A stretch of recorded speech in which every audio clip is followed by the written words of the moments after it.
What we're doing today is we're going through some of our robber barons and industrialists in U.S. history. What I let the kids do is they have it on Nearpod, so it's on my screen and on their screens. And what they do is they get the terms. I talk about the terms, but then because most of our kids don't know how to study, I make them have a partner. And I do a 5-minute timer, and they work with their partner, committing those terms to memory, making sure they know, have that good small group talk, and then I kind of facilitate their discussions. And then after that, we do activities to kind of test their learning. So it's direct instruction, guided practice, direct instruction, guided practice. That's easy. Vanderbilt built a railroad. That's really one of the only things that has to really be built here. Vanderbilt built a railroad. The next easiest to remember is Andrew Carnegie. If I ask you what Andrew Carnegie did, it's literally in the name of his company. He put his name, he made what? He made what? Read it. Carnegie Steel. What did Vanderbilt do? The railroad. You see how I need you guys to remember that. These two are gonna be a little bit more difficult, but it's okay. Oh, I got another one. I just made up one for this. Rockefeller. It kind of sounds like what? Okay, come on. It reminds me of something else. Rockefeller. Not rocket. Well, I just said it.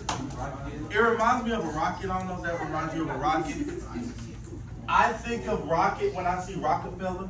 Here's how I would remember that. Rockets require oil. They require some sort of fuel. So Rockefeller made Standard Oil. So if you can find treated their workers. All right, here are the folks that you're going to have to remember. We're going to either call them robber barons, which is going to be a derogatory term, right? Or you can call them captains of industry. It is all relative. It is all relative. First, we've got Andrew Carnegie. What we know about Andrew Carnegie is that he built a steel empire that was named Carnegie Steel. He built a steel empire named Carnegie Steel. Make sure you have that. Make sure you have that in your notes. Next, we'll cover J.P. Morgan. He was a banker who bought out Carnegie Steel and then renamed it U.S. Steel.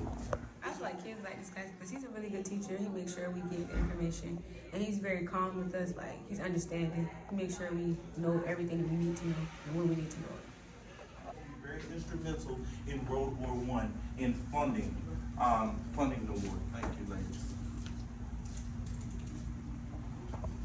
Next, we have John D. Rockefeller established the Standard Oil Company. And then we have Cornelius Vanderbilt. I want you to get these terms because I promise you we're going to have something that's going to challenge your knowledge on these folks.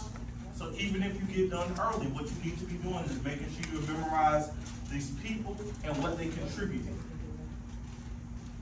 These folks and what they contribute. Maurice, I got a question for you while you're writing. Really quickly, and then we're going to do a few activities just to make sure that you have this stuff memorized and committed to memory. Remember, keep all this in mind on the board by the time we leave today. All these 18 terms should be committed to your memory. No, that doesn't have to do with Williams and Sherman. All right? The timer. Yes, we got a lot to get through today. Hey Siri, give me a timer for. Hey Siri, give me a timer for 4 minutes. In 4 minutes, I need this done. If you get done within that 4 minutes, you need to be committed to memory, and then we're gonna do some.